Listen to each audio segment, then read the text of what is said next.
I live across the street from one of the most haunted hotels in the world. You know, no big deal. Gonna tell you the history of the Cecil in less than 30 seconds. Here we go. Cecil opened in 1924. It was the home for many serial killers like Richard Ramirez. There have been hundreds of reported deaths in this hotel. Suicides, homicides, and other bizarre deaths, like people jumping off their window and landing on a pedestrian on the street and that pedestrian dies. Or the lady who didn't know she was pregnant gave birth in the hotel and then threw the baby out the window. Even the Black Dahlia had stayed at the Cecil and recently vanished after staying there. And people believe that her death was possibly linked to the Cecil Hotel. And then the case of Elisa Lam, which we all know. And there are many more things you can check out on Wikipedia and online. Even Ghost Adventure said this. The Cecil Hotel has proven to be one of the most haunted places we have ever investigated. American Horror Story Season 5 Hotel. That season is based off of the Hotel Cecil. A lot of the events that happened on that show in that season were events that actually happened at the Cecil Hotel. The lobby is formatted in the same way the Hotel Cecil is. Ryan Murphy did that on purpose to emulate the Cecil Hotel. So it's called Hotel Portes, aka Cecil Hotel. It really puts in perspective the evil energy that people have felt there. I'm trying to vlog! Thank you. That was nice. So, I really wanted to talk about some of my stories and things that I've seen living across the street. The whole time I've been living here, the hotel has been closed. People are like, it's open. I can book a hotel room online. I'm like, you guys, believe me. You can actually go to these websites and click, yes, I want to reserve a room at the Cecil. When you do that, you find it'll say error or psych. I feel like I'm a really good resource for the Cecil because I am literally here all the time watching. 99% of the time, there is nobody there besides filmmaking and that one girl who looked like she was gonna jump, which ended up being just an actress on Ghost Adventures. Hey, look at me! Do you need help? The time I called 911 because this girl was about to jump. She had opened the window and it had never been shut. So people on TikTok were like, get a drone and fly that drone into the window. And I said, holy shit, yes, that is genius. And this is what happened.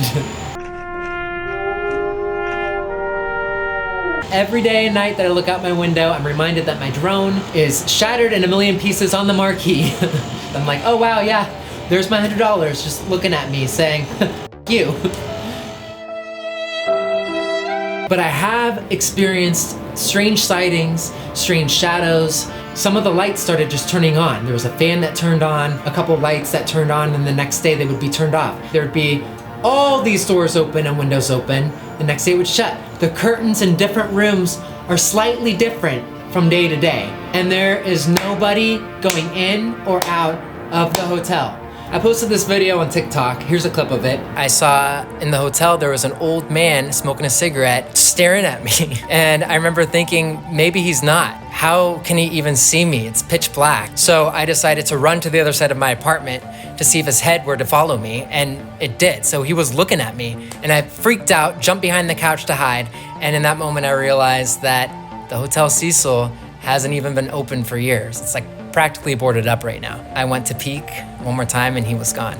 I'm pretty sure it wasn't my imagination, but I mean, who knows? And then another time I look out my window and I see a shadow. Immediately I thought that's somebody hanging. But I didn't call 911 because I didn't know if it was real.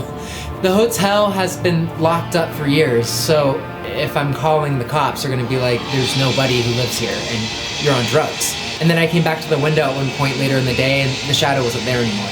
So I have no idea what I saw, if it was real, if it was, I just have no idea. There's another experience I had here at my apartment, and I had a water bottle like this. It was just sitting on the TV and it went shot from one side of the room all the way to the other. And I immediately looked at the Cecil Hotel. I was like, the Cecil! And then I burned stage, you know.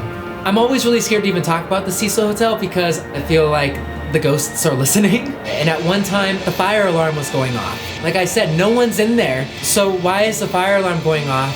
So I was telling my friend about this, and right when I had said I was scared because I feel like the ghosts are gonna listen, my fire alarm in just my unit went off. Just got goosebumps. Burning sage! I just wanna let everybody know that right after I said that, the camera died. I need to stop talking about the Cecil Hotel.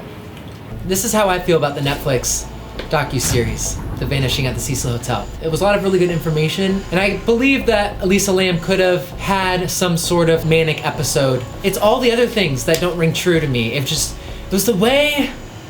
It's the fact that it was produced by Ron Howard, someone who can produce something very well, automatically to me means they were really trying to hide something and sell something. The fact that they had the old hotel manager there talking about it, she called her mom first after she saw the killing, like the timestamps were messed up. They were like, no, the lid's closed. No, the lid's open. Oh no, yeah, it was open. And now looking at it from a marketing perspective, the Seesaw Hotel tried to rebrand to stay on Main in order to get rid of that stereotype that it's haunted and that it's evil. So for the longest time, they were already trying to sweep under the rug the whole history of the hotel, and it wasn't working. Ghost Adventures was trying to film there for the last 8 years, and they kept on saying no. And then the hotel closes. You don't hear anything about it. And then this year, all of a sudden, there are 2 huge specials on the Cecil, and now it's back in the limelight. You had Ghost Adventures, which made everybody go, oh wow, yeah, the Cecil, what's this about again? The mecca of paranormal investigating.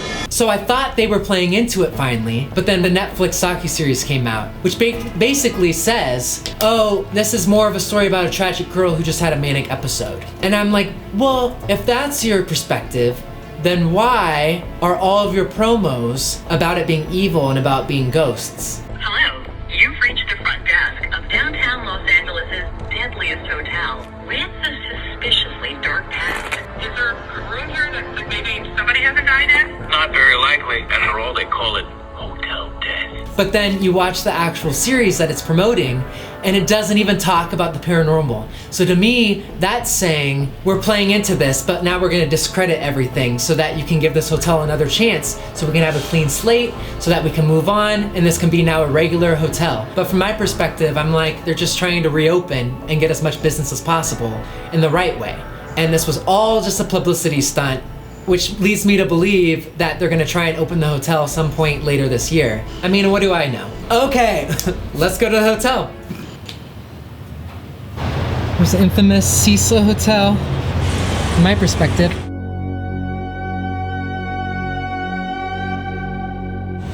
So now we're behind the Cecil. This is what it looks like. This window's open too. If I get another drone, I can try and fly it in there. They have so many cameras, but yet they have no other footage of Elisa Lam. Something's a little sus. This creepy alley. So this is the back. That's where I live.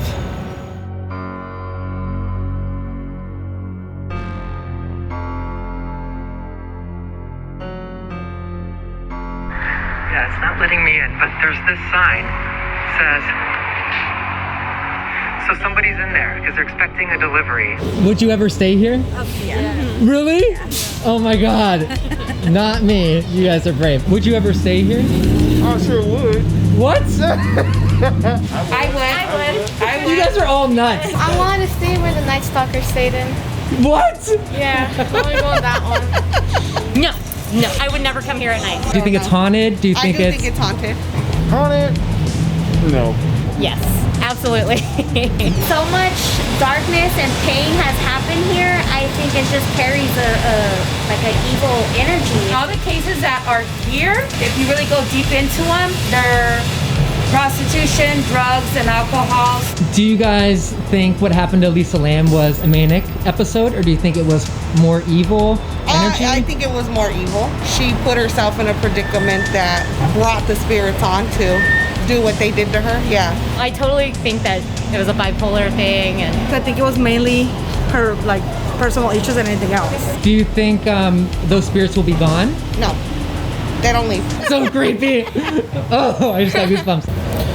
I'm staying till nighttime, so you guys can see how it looks at night from this angle. Whoa, creepy. This is the stay on Main portion that they had for a while. This is the front desk. So this light is on. All right, well, there's the vlog. This is flattering lighting. I'm not gonna tell you to subscribe because I hate it when YouTubers do that, but I hope that you enjoyed the vlog. Hopefully I'm getting better. All right, love you guys. Bye, have a great time.